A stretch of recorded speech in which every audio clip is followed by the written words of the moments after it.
I was discussing last night the Bodhisattva doctrine in Mahayana Buddhism and comparing it or relating it to the two great tendencies in Indian spirituality: anti-worldliness or otherworldliness and world affirmation, and showing how the idea that the highest kind of a Buddha is in a certain way a non-Buddha. The highest kind of a Buddha is like an ordinary person.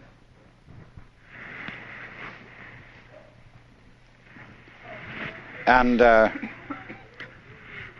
this comes out very, very much in various tendencies in Zen, where, for example, all the painting peculiarly characteristic of Zen Buddhism in the Chinese and Japanese tradition is, as it were, secular. It has a peculiarly non-religious atmosphere. That is to say, the painting of Shingon sect and Tendai sect, as you saw it in the museum today, was religious painting. You could tell at once that the subject matter of these paintings is religious. But with Zen painting, the way of dealing with philosophical and spiritual themes is secular. So that when an artist like Sengai, living in the 17th century Japan, paints the Buddha, there is something slightly humorous about the Buddha. He wears his halo over one ear. There is an informality, a slight raffishness. And so this comes from China, from those great Sung artists like Liang Kai, who painted the sixth patriarch of Zen chopping bamboos, looking like the most extraordinarily unkempt country oaf. So, also, the greatest Zen painting has as its subject matter not really religious themes at all. It uses pine branches, rocks, bamboos, grasses, everything of that kind. And you would never know that these things were icons. Likewise also in poetry, which we will go into more extensively in the future. The superb expression of Zen poetry is derived from the Chinese poet Hokoji, who says, wondrous action, supernatural power, drawing water, carrying fuel.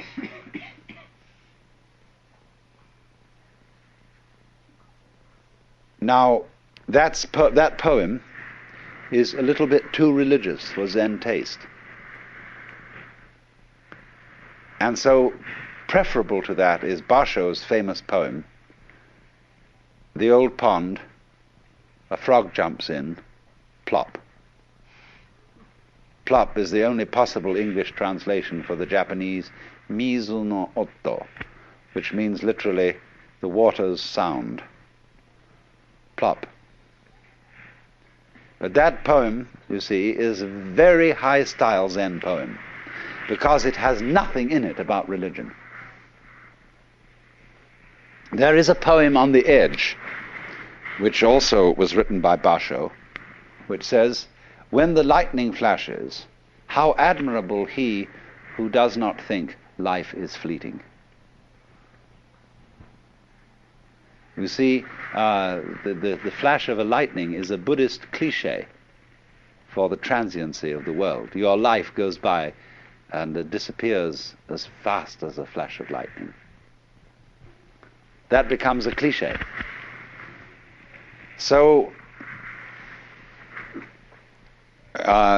all religion, all religious comments about life eventually become cliches. Religion always is falling apart and becoming a certain kind of going through the motions, a kind of imitation of attitudes, as if one would say, we've got a book called The Imitation of Christ. It's a terrible book. Because everybody who imitates Christ is a kind of a fake Jesus. So in the same way, there's all kinds of imitation Buddhas, not just sitting on altars made of wood and gilded, but just sitting around in monasteries. So one might say then that the highest kind of religious or spiritual attainment has no way, a sign about it that it is religious or that it is spiritual. And so as a metaphor for this, there was used in Buddhism from the very beginning the idea of the tracks of birds in the sky. They don't leave any tracks. And so the way of the enlightened man is like the track of a bird in the sky. And as one poem, a Chinese poem, says, entering the forest, he does not disturb a blade of grass. Entering the water, he does not make a ripple. In other words, there is no sign about him to indicate that he is self-consciously religious. And this goes too for the fact that his not having any religious sign is also not something contrived. It isn't like Protestant simplicity. You know, all those Catholics with their rituals and how dreadful and insincere that is. The real reason, you know, why Protestants think Catholic ritual is insincere? You know? It's expensive. Protestantism started in the burgher cities of Europe. Places like Freiburg, Hamburg, you know, and Geneva. Because the merchant class, who were the foundation of the bourgeoisie, got annoyed because every time a saint's day came around, all their employees got a day off because it was a holy day and they had to attend Mass. There were so many of these nuisance holy days, and all these contributions that were assessed by the church, buying your way out of purgatory and saying masses for the dead and so on and so forth, they found this not very economical. The priests were getting the money instead of the merchants. And so they decried as unbiblical and irreligious and wasteful all the finery of the Catholic religion and wanted something plain and simple. So it became, in course of time, a sign of being really religious to avoid rituals and to avoid colorful clothing and splendor in churches, and to be as ordinary as possible. But that is not yet the real religion of me giving no sign of having a religion, because this simplicity and absence of ritual itself becomes a sign, a way of advertising how spiritual you are. So the completely bodhisattva type of person doesn't leave any track, either by being religious overtly or by being non-religious overtly. How will you be neither religious nor non-religious? See, that's the great test. How will you avoid that trap of being one or the other? It's like, are you a theist or are you an atheist? See, the theist is caught by God and the idea of God, the belief in God, but the atheist is equally caught. Because an atheist is very often an atheist because he cannot stand the idea that God is watching him all the time. that there is this constant all-seeing eye prying on your most private life. And that there's this, you know how when you're a child in school and you're writing something or doing arithmetic, and the teacher walks around the class and looks over your shoulder. Nobody wants to be watched like that. Even someone who's good at writing or at arithmetic doesn't want somebody looking over their shoulder while they're doing it. It puts you off. It bugs you. So the idea of the Lord God, who is watching us all the time, who is judging everything that we do, puts people off, and they can't stand it. So better be an atheist to get rid of teacher. So, but the atheist, you see, the man who advertises his disbelief in God is a very pious person. Nobody believes in God like an atheist. There is no God, and I am his prophet. So then, the true bodhisattva state is very difficult to pin down as being neither supremely religious nor blatantly secular. And people who think that the height of Buddhism or the height of Zen is to be perfectly ordinary have still missed the point, like the atheist has missed the point. But for this reason, then, there is an element in the art, the painting, the poetry, etc., which has been inspired by this kind of Buddhism. This kind of art where the subject matter is non-religious. Nevertheless, there is something about the way in which this non-religious subject matter is handled that stops you. And you know there's something strange about it. This is how I first became interested in Oriental philosophy and all that kind of thing. I had an absolute fascination for Chinese and Japanese painting, the secular painting, the landscapes, the treatment of flowers and grasses and bamboos. There was something about it that struck me as astonishing, even though the subject matter was extremely ordinary. And I just, as a child practically, I had to find out what was the strange element in those bamboos and those grasses. I was being, of course, taught by those painters to see grass. But there was something in there that one could never pin down, never put your finger on. And that was this thing that I will call the religion of no religion.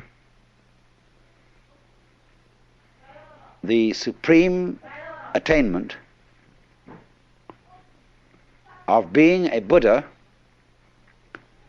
who can't be detected, who in this sense then leaves no trace. You remember, some of you have seen those 10 paintings called the 10 Stages of Spiritual Ox Herding. And the author, there are two sets of these paintings. There's a heterodox one and an orthodox one. The heterodox one has as the man catches the ox, it gets progressively whiter, until in the end it disappears altogether, and the last picture is an empty circle. But the orthodox set of paintings doesn't end with the empty circle. The empty circle arises 2 from the end, 3 from the end. It is followed by 2 others. After the man has attained the state of emptiness, the state, in other words, of complete iconoclasm, the state of no attachment to any spiritual or psychological or moral crutch, there are two more steps. And one is called returning to the origin, which is represented by a tree beside a stream. And the final one called entering the city with hands hanging down.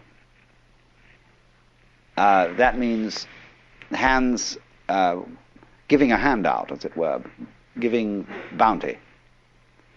And it shows a picture of the fat Buddha, Putai, or in Japanese known as Hotei, who has an enormous belly, big ears, who carries round a colossal bag. And what do you think this bag has in it? Trash. Wonderful trash. Everything that children love. Things that everybody else has thrown away and thought of as valueless, this bum collects and gives it away to children. And so it says here that he goes on his way without following the steps of the ancient sages. His door is closed. That's the door of his house. And no glimpses of his interior life are to be seen. So, in other words, it's like when you erect a building, while you're building it, you have all kinds of scaffolding up. That shows you that building is going on. But when the building is complete, the scaffolding is taken down. To open a door, as they say in Zen, you may need to pick up a brick to knock at the door. But when the door is open, you don't carry the brick inside. To cross a river, you need a boat. But when you've reached the other side, you don't pick up the boat and carry it. So the brick, the boat, the scaffolding, all these things represent some sort of religious technology or method. And in the end, these are all to disappear. So that the saint will not be found in church. I don't take what I say literally. The saint can perfectly readily go to church without being sullied by church. But ordinary people, when they go to church, they come out stinking of religion. There was a great Zen master once, and one of his disciples asked him, "How am I making progress?" He said, "You're all right, but you have a trivial fault." "Well, what is that?"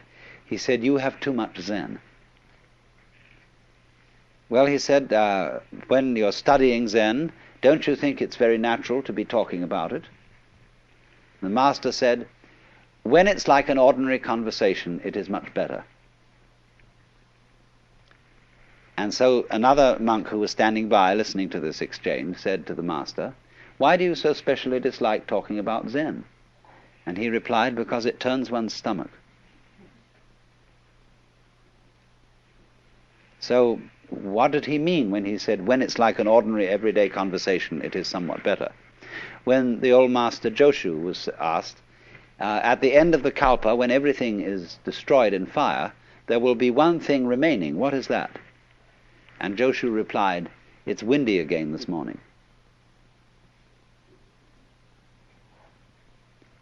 So in Zen, when you're asked a question about religion, you reply in terms of the secular.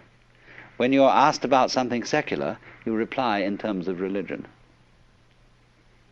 So what is the eternal nature of the self? It's windy again this morning. "Please pass me a knife." The master hands him the knife with the blade first. He says, "Please give me the other end." What would you do with the other end? See, here the disciple starts out with the ordinary. "Please pass me the knife." And suddenly he finds himself involved in a metaphysical problem. But if he starts out with the metaphysical, he's going to get involved with the knife. So, now, to go deeply into the religion of non-religion, we have to understand what you might call the final ultimate attainment of Mahayana Buddhist philosophy.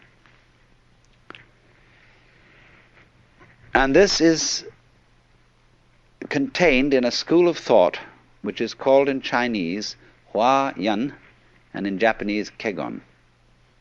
Kegon is the intellectual foundation for Zen.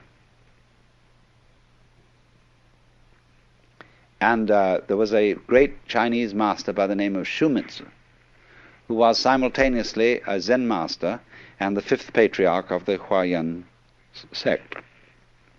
Hua, it means flower. Yan, garland. The garland of flowers. And it's all based on a Sanskrit sutra called Avatamsaka. This is called simply, in Japanese, Kegon Kyo. A very big sutra.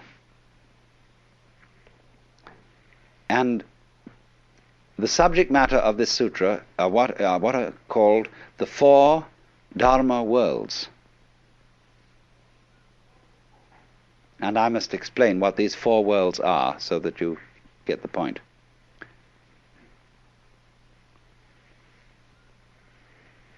First of all, there is a level of being which we will call Ji. The word Ji, which is Japanese way of pronouncing the Chinese Chur, is the world of things and events. What you might call the common sense world, the everyday world that our senses normally record.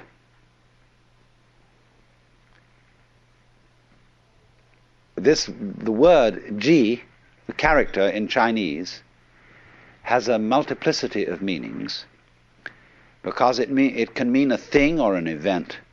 It can also mean business, an affair, not in a love affair, but something in the way the French say les affaires, for business.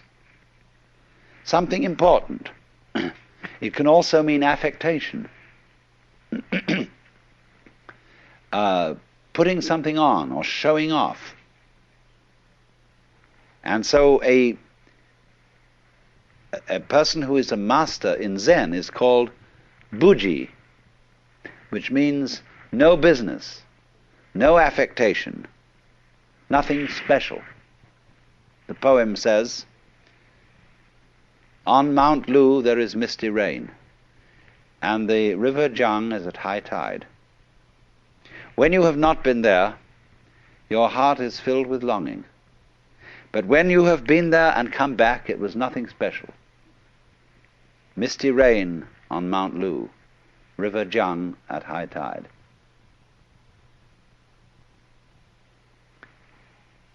But this nothing special is not a way of putting something down.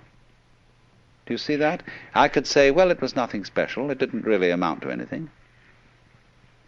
That's one way of saying it was very ordinary.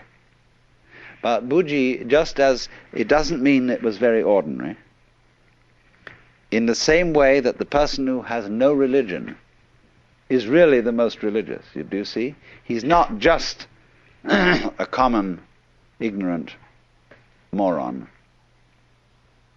He looks like one, but he isn't.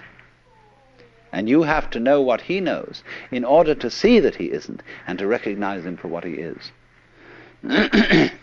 So nothing special, Buji. It doesn't stand out. It doesn't, as we would say it doesn't stick out like a sore thumb. So the world of Ji then means generally the world of particulars, the world of multiplicity, the world we ordinarily feel we're involved in.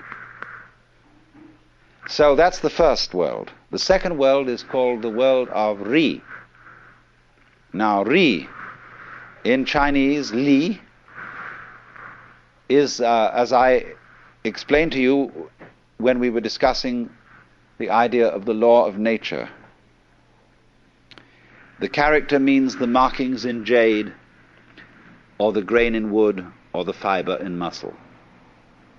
But in the Huayan philosophy, the word Ri means the universal, underlying all particulars, the one underlying all multiplicity. The unitive principle as distinct from Ji, which is the differentiation principle. So, as it were, it's like this. When you see into the nature of this world, you start from Ji. You start from noticing all the particular things and being baffled by their multiplicity and dealing with the multiplicity of things. But as you go into this, you discover, as you understand things, what do you mean when you understand things? It means you become aware of their relationships to each other, and eventually you see the unity behind them. And it is as if the multiplicity of the world dissolved into unity.